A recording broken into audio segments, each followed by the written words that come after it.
Hi, my name is Heins. Serving as Director of Fitness Education for Onnit, a major focus has been to provide value through longevity and performance. That means not only enhancing your performance, but ensuring that you do so at the highest quality over the long haul. Today, we're looking at an often overlooked kettlebell exercise around the world. This movement utilizes the momentum of a pendulum-like action that not only fires up your core, which is usually what this is associated with, but also firing off your hips, decompressing your shoulders, your elbows, and your wrists, improving grip strength, refining balance, along with improving eye-hand coordination, and triggering better posture through structural integrity.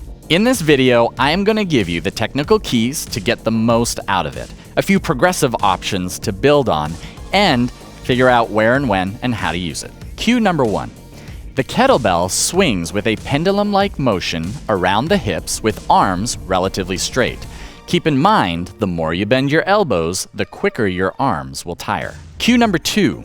The hand switch happens in the back and the front.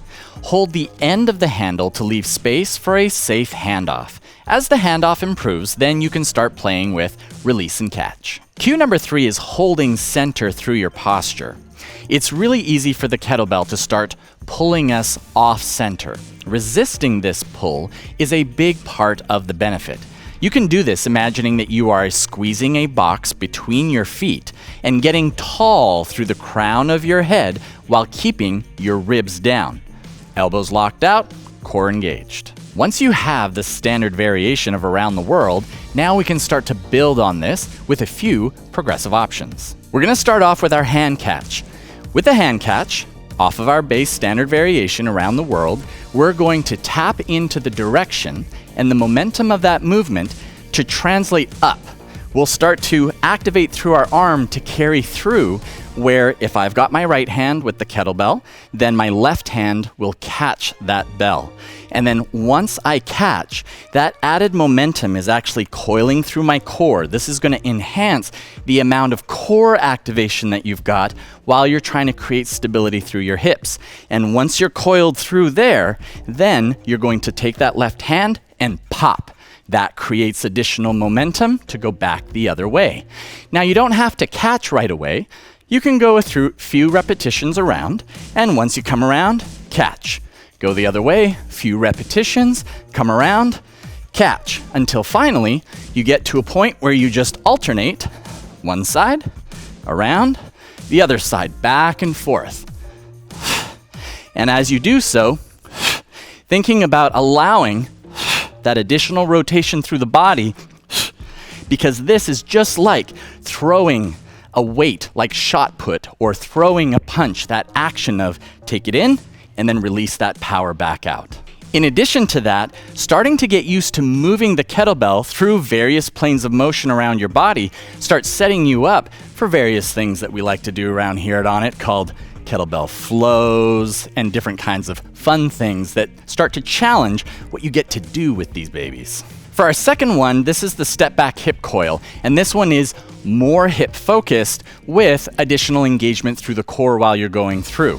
Just the flip of our last exercise. So from here, as you're going around, we start off from our standard variation, and as I come around from that right side to the left, I'm going to step back with my right leg. So that as I step back with the right leg, I'm going to think about driving the top of my spine and my head straight up. That kettlebell's coming around 2 hands. So what happens is, as that kettlebell comes around, it's going to want to rotate me and pull me over. So I need to resist in the opposite direction of that kettlebell. You get a nice elastic center where the sweet spot of not falling over but slowing and absorbing the force of the kettlebell moving around to then transition back the other way.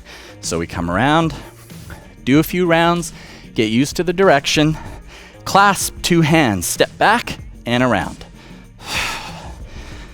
Round, clasp. And then you just alternate one side to the other. This hip coiling is the natural motion that we go through whenever we run, change direction in any kind of sport, get ready to jump. all of those really require that internal rotation of the hip, which coils everything up so that you can explode back out. Sometimes you don't feel focused and alert in the gym, and your workout can suffer as a result. Alpha Brain contains research-backed ingredients that support mental focus and can help you think more clearly under stress. It is the ultimate way to get into the zone before you hit the gym. Use the coupon code GETONNIT to get 10% off Alpha Brain on onnit.com. Now, let's get back to the video. Now, where do we use this in a workout? You can use it as activation in preparation for your full workout. You can use it as part of your specific core workout, and you can also use it for active rest in between sets. For active rest in between sets, this one is particularly good for when you're doing any kind of single leg work or overhead work. Now, what weight to use? That will depend on a whole lot of different factors. How big you are, how heavy you are, how much strength you have, what your training experience is. But if you're working on the technical cues for this, we would be looking at a light to moderate weight. Start there. It doesn't take much for the nervous system to read the force that is feeding into the body. And our reactive stability is what we're trying to fire first to hold that center. From there, once you're feeling okay, you can start to go big.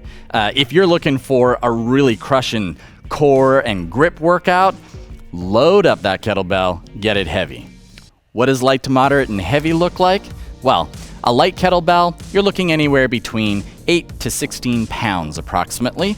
And if you're looking for heavy, you're going up to the 53 or 62 pound kettlebells. Much heavier than that will start getting tough. Now, how much should we do?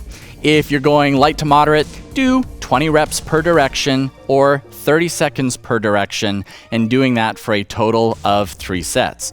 If you're going heavy, you're going to look more towards that 4 to 6 repetitions and do that over 5 sets. Give yourself about 20 to 30 seconds rest in between each round and just get in there, work it, get the feel in your body for owning and holding that center, no matter what weight you're working with.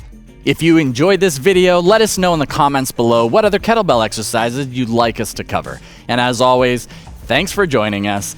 Like the video, subscribe to the channel, and for a full article description on how to do the kettlebell around the world, be sure to check out the link down below.